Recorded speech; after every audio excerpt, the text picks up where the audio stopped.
Sampson. Will your remark? Good afternoon, Madam President. I want to just start by concurring with my good colleague, Senator Fazio, and his remarks.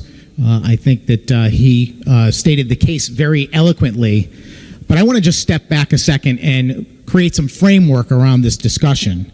And that is that while everyone seems to be being pulled towards national politics and outrage, what is happening here in this chamber right now is so very important to the people of Connecticut, it cannot be overlooked. I've been approached by 3 or 4 members of the press today, and each one of them started the conversation with what's going on in national politics with President Trump or with ICE or Minneapolis. They should be focused on what is happening in this room right now, because all of that is political theater that is being used as a distraction to allow the majority party, and in fact, one man, the governor of this great state, to have the power to spend $330 million taxpayer dollars with virtually no oversight. That is a shame. In all of my years in the legislature, I have seen very few cases where the bold policy impact of a short bill like this, which may be the only redeeming factor it has is that it's not 1,000 pages long, is so clear-cut and so offensive to the senses. I hope that the people of Connecticut are aware of what's happening here. I hope that they get the opportunity to really weigh this in their minds, if this is the type of government that we want to have, where we have a state leader who takes to the podium in the House of Representatives to deliver a budget address that starts by creating national division and rhetoric. How about we focus on what is actually happening in Connecticut? As Senator Fazio mentioned, we are back here again, effectively replaying the same scenario that happened in November when we were here in special session to, at that time, create another slush fund. That time, $500 million effectively given to the governor with very little oversight, no legislative oversight, no public hearings for how the money would be delivered, no audits after the fact, just a blank check. And now we're back because apparently he couldn't figure out how to spend $500 million in only a couple of months. He only ended up spending around $187 million of it. So here we are today, back to get the other $330 million or so in a new bill with a new timeline. And instead of like the first bill, which expired after only a couple of months and was created out of some emergency that was established by the majority's opinion, not fact, this one has almost no end in sight. It goes on for over a year. When we came in November, there was a government shutdown that was underway. And the House, I don't remember what days of the week it was. I think the House was in on a Wednesday and we were in on a Thursday, something like that. We were in the day after. Remarkably, the House voted for that package on the Wednesday when the shutdown was still happening, but then the shutdown ended that night. They wrapped it up. The Democrats and Republicans in Washington managed to come to terms, and they actually ended the shutdown. You would think, if you had common sense, that that would be the end of this conversation. Oh, I guess we don't need it anymore. That's not what happened. What happened is the Senate Democrats brought us in anyway, even after the shutdown was over, to vote to give the governor $500 million as a blank check, as a credit card on the backs of Connecticut taxpayers. And as I said, that emergency waned before we ever voted in the Senate, and there's certainly no emergency now. There's no national government shutdown. There's no federal crisis occurring. What is happening are some routine adjustments to how the federal government spends benefits and delivers money to taxpayers across this country for various programs. At most, this is simply rolling back some pre-COVID level amount of funding for different programs. The bill contains no definition of emergency. There is no trigger that says the emergency is actually in effect, we need to spend the money. Nothing. It starts today. Effective 2/4/26. Emergency, no emergency, it doesn't matter. What's happening here is that we're witnessing not emergency government, we're witnessing convenience government.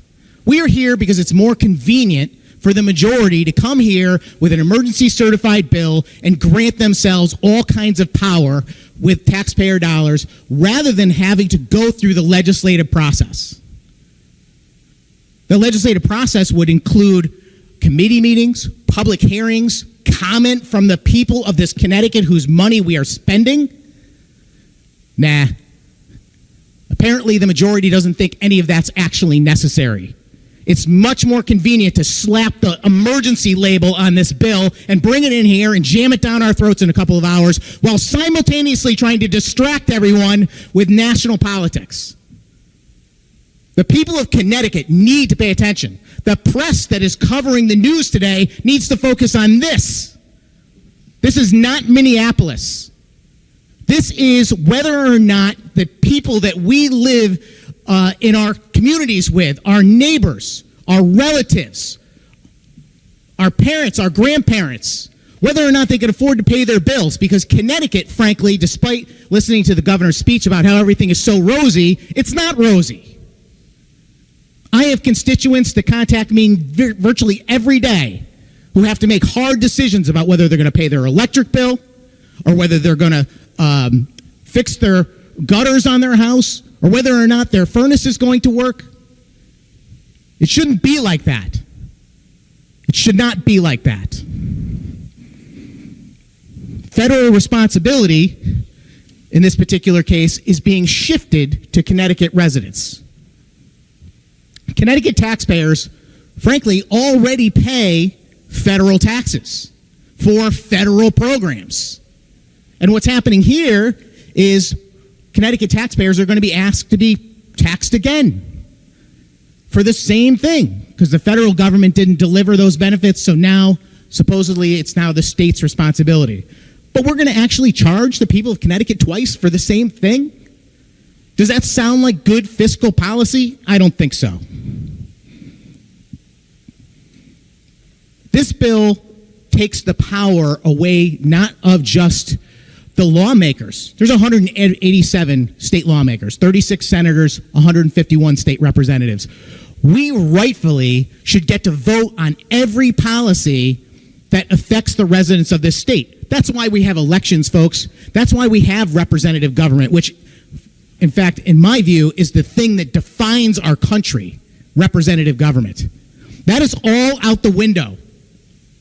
The majority, despite the fact that they're in the majority, by the way, and they can win every vote, but they still feel the need to go around the process. You know why? Because the process would be unbelievably embarrassing for them. If they had to actually go to hearings and listen to more than just a half an hour of me speaking on the floor exposing this, if there were a lot of people covering it, if there were a lot of people learning about it, if there were a lot of people talking about it, I think that there would be a lot more outrage. And sure, I'm raising my voice. I am trying to make up for the fact that there was not enough outrage because there was not enough public presence of this policy. Because frankly, the majority did not have the decency to allow this policy to go before the people. When this money is spent, and in fact, let's just jump right to it. I got the bill here. If you look at Section 4, which I refer to as the No Kings section of the bill, this is the part that effectively says that OPM, which is the Office of Policy and Management, which is synonymous with the governor, I like to consider it as OPM, other people's money, they're going to be in charge of this $330 million. Carte blanche. And the only way that a decision that the governor makes about how to spend the $330 million, the only way it can be stopped is if a majority of the leadership of this legislature, and let me just break that down for you, it's 6 people. You have the president of the Senate and the Speaker of the House, both Democrats, and then of course you have the leaders of the House and Senate Democrats, so that makes 4 Democrats. And then you have the minority leaders, the House and Senate minority leaders, which are Republicans. So it's a 4-2 vote. Now, normally when we have to vote on something in this chamber, we have to actually win the vote. It's got to be more than 50-50. Not this. Tie doesn't go to a runner here. You actually have to vote against the governor being able to spend this money, which it means requires a 4-2 vote against. How is that going to happen exactly? And the answer is it's not. And they know that. And every one of us, by the way, and I'm talking to my Democratic colleagues right now, you should be offended. You should be, frankly, pissed off that your leadership would sign up for a bill that basically negates your role in any of this. Because you have no say. You're going to vote for this bill and give up your rights. And worse than that, Madam President, worse than that, you're going to give up the rights of your constituents to decide. It's not okay. The people that elect us, they have a right to be represented. They also have a right to know whether or not you agree with how the money is spent. This is shirking your duty if you vote yes, in my view. You're basically saying, I'm going to step back, I don't care, I'm going to just trust that Governor Lamont is going to do whatever he thinks is best. After the speech I just listened to, I don't trust that man, frankly. His speech was filled with politics and derision and division, the exact same things that the people on the street are saying they don't want. They want to see us focused on policy, making the state more affordable, improving the lives of Connecticut residents for the future. That's what I want. That's why I'm standing here.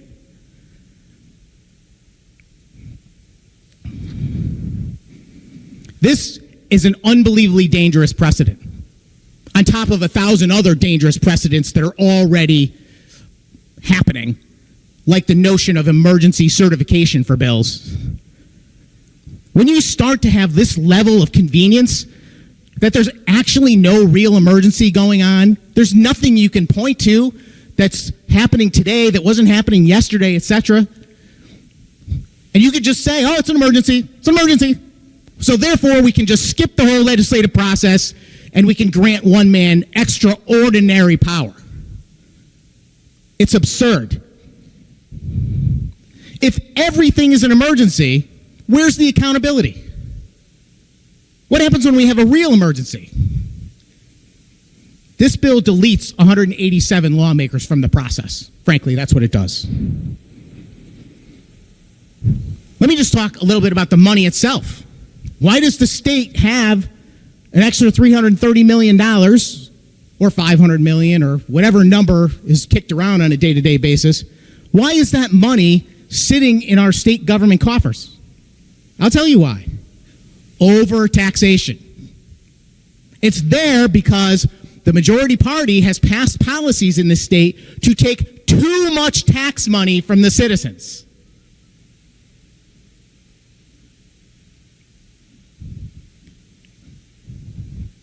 Now, in my view, when I know that there's people back home in my district that are having trouble paying their bills or buying their medication or keeping up with their public benefits charge on their electric rates,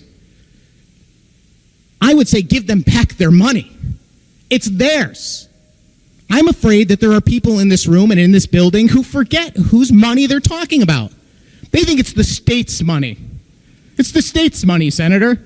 No, it's not. It's money that was earned through the hard work of individual citizens in this state who actually had to do something to get their paycheck. It's not the state's money. The state doesn't have a right to use it any which way they choose. The state is obligated to have policy passed through a legislative process that is approved by the people who are elected by the actual citizens. Not one man, not a king, a dictator, authoritarian, or even a governor granted ridiculous power.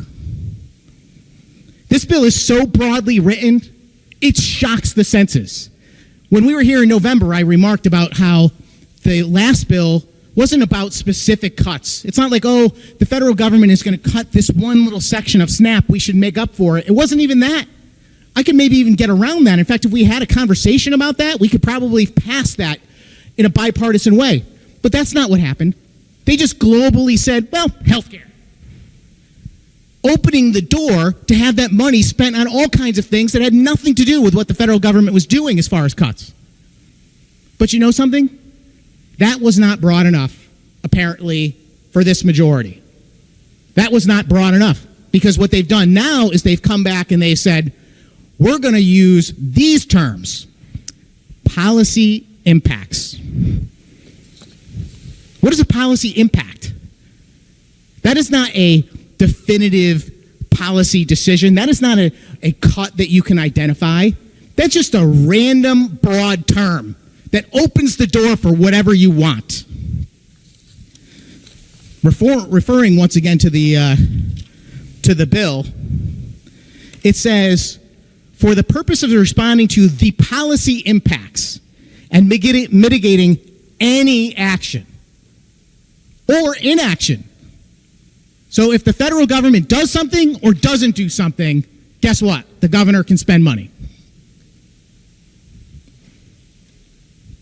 It's insulting, frankly, to write a bill like that. You should just write one page. The governor shall now be king. Just do that. One sentence. Trying to couch that in some ridiculous language is absurd. And I'm offended by it. And any thinking person who actually understands what's going on here would be offended by it too. And I will repeat that my Democratic colleagues who are going to sacrifice their own vote on what happens with this money in the future ought to be just as offended.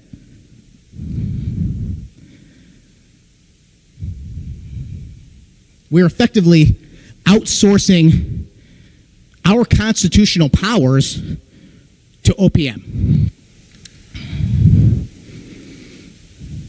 Not to mention the fact that the last year and a half has been a series of news stories about corruption, where we're finding out that money that was earmarked to various NGOs is suspect, to say the least, in how it's being used. We learned actually last year that we earmark money to various organizations without even a contract in place to begin with, without even an understanding of what the money will be used for. That's actually drafted after. So a Democratic lawmaker can go to their leadership and say, well, you know what? I'm in a tough district. I could really use some money for some specific program that might help me out with my voters. And I'm using that as an example because that is exactly what the Speaker of the House said to the press when he was asked about it.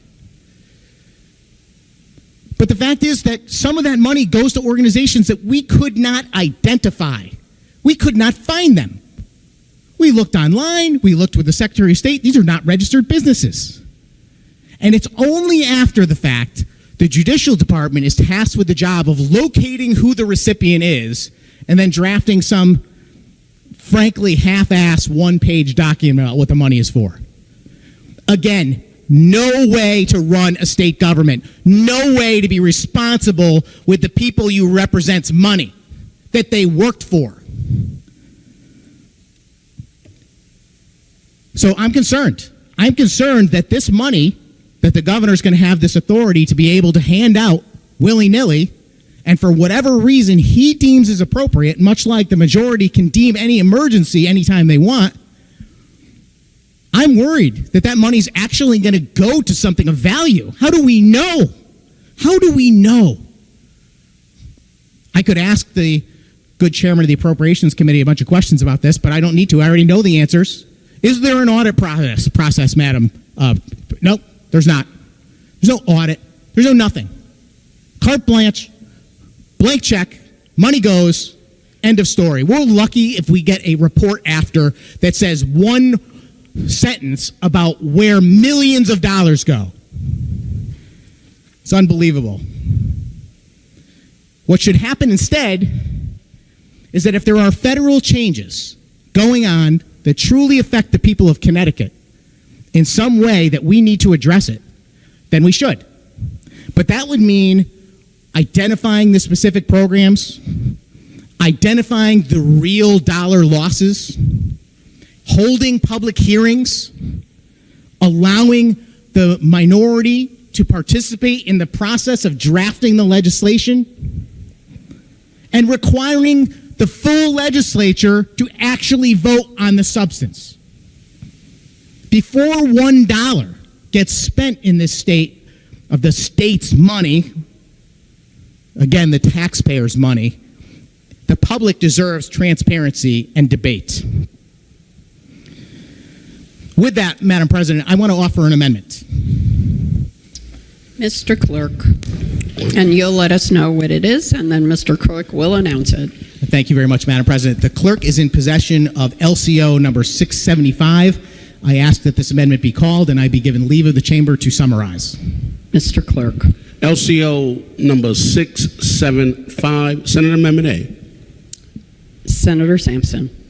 Thank you very much, Madam President. Back in November, I offered a similar amendment, which was, since the state seems to be in possession of hundreds of millions of excess dollars taxed from the state of Connecticut's residents, and it does not have a purpose and is therefore just sitting there as overtaxation, in my view, the best solution is to return it back to those people. So I had offered an amendment back in November to return the $500 million back to taxpayers of the state of Connecticut in the form of checks. Just tax refunds. Your money, you can have it back. Sorry we took it from you. We didn't need it. Unfortunately, that amendment failed, 24-11, on party lines. I'm going to try again today, Madam President. So I have this amendment that is before us, which is a very similar amendment that refers to the new dollar amount, which today is $330 million. But this amendment, very simply, would, instead of doing all of this crazy nonsense that shows up in the bill that is before us, empowering the governor to spend $330 million any which way he chooses with no legislative oversight whatsoever, this amendment would say that the DRS, the Department of Revenue Services, would simply return this money back to the taxpayers. It works out to maybe somewhere around $300 or $400 per person. I move adoption, Madam President, and I hope my colleagues will support such an amendment. The machine is locked. Mr. Clerk, would you kindly give us the tally? Senate Amendment A of Senate Bill 83. Total number voting 36. Total voting yea 11. Total voting nay 25. Absent not voting 0. Amendment fails.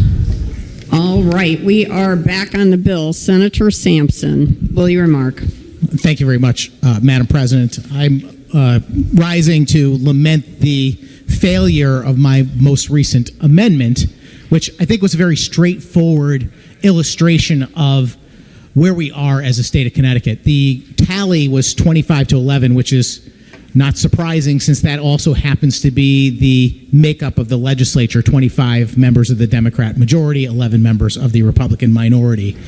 And that was a very, very simple statement about what we think should happen with the taxpayers' dollars. The state acknowledges that they are in possession of $330 million excess taxes that belong to the people of Connecticut. I believe that money should be returned back to those taxpayers. Clearly, the majority disagrees. And in fact, they're empowering the governor to be able to use that $330 million in any way he so chooses, irregardless of the individual thoughts and approval of this legislative body or any lawmaker or the people they represent. Emergency certified bills, emergency powers should be designed to protect people, not politicians. Frankly, this whole bill feels like a bit of a magic trick. On one hand, there's like a sleight of hand where we're being distracted with this drama that's unfolding on a national level, while the other hand quietly reaches into the taxpayer's wallet. I think it's a disgrace, Madam President, and I'll be voting no on granting this authority to the governor and taking away the money of the people and their best interest in how it should be used. Thank you.